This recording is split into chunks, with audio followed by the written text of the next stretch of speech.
অনেকে বলেন যে একটা ডায়েট চার্ট করে দেওয়া। তো ধরেন যে একটা ডায়েট চার্ট করাটাও আসলে কঠিন, কারণ এই ডায়েট চার্ট দেখে দেখে পরিবারের মানে সদস্যদের সাথে মিলায়া রান্না করা এটা খুবই ডিফিকাল্ট।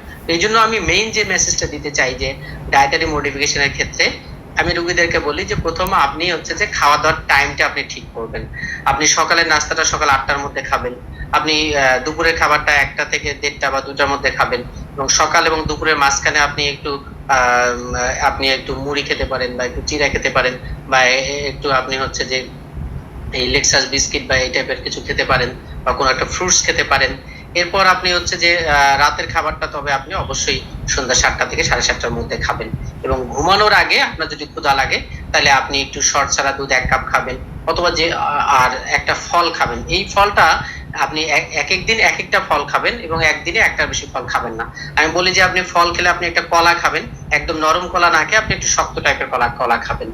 আর একদিন কলা খেলেন, একদিন পেয়ারা খেলেন, পেয়ারা খেলে পুরো পেয়ারাটা না খেয়ে আপনি অর্ধেক পেয়ারা খেতে পারেন। আপনি আপেল পুরোটা না খেয়ে অর্ধেক আপেল আপনি খান।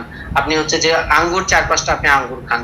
তবে মেইন মেসেজ যেটা দিতে হবে, যেগুলো মিষ্টি ফল আছে সেগুলো কম খাবে, এবং সেগুলো পরিমাণ যেন কম হয়। আর যেগুলো টক ফল আছে যেমন আমড়া, জাম্বুরা, এগুলো উনি যত ইচ্ছা উনি খেতে পারেন।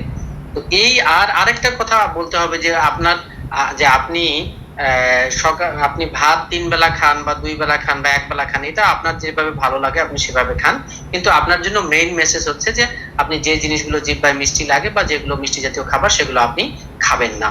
তো যেমন আপনি নাম বলে দিতে হবে, বিস্কিট, পাউরুটি, কেক, সেমাই, পায়েস, আইসক্রিম, দই, জিলাপি, সন্দেশ, এই টাইপের জিনিসগুলো আপনি সাধারণত খাবেন না। তো এই আর কি মোটামুটি আমার কাছে মনে হয় যে আমি ডায়াবেটিস রোগীগুলোকে এরকম বলে থাকি, এই মেসেজ গুলো আমি দিয়ে থাকি। তবে অনেকেই আবার আলাদা করে জিজ্ঞাসা করতে চায় আমি 2 বেলা ভাত খাবো না 1 বেলা খাবো। তো আমি বলি যে আপনি 3 বেলাও ভাত খেতে পারেন, তবে আপনি ভাত অল্প করে খাবেন, তরি তরকারি শাকসবজি বেশি করে খাবেন। তো দেখা গেল যে কেউ ভাত 1 বেলা খাচ্ছে, কিন্তু 1 বেলায় উনি প্রচুর ভাত খাচ্ছে, অথবা কেউ 2 বেলা রুটি খাচ্ছে, দেখা যায় 5টা 6টা করে রুটি খাচ্ছে। তো এগুলো আসলে কোনোটাই করা যাবে না যে আপনি শর্করা জাতীয় খাবারের পরিমাণটা আপনি কম খাবেন, বাকিগুলো স্বাভাবিক খাবেন।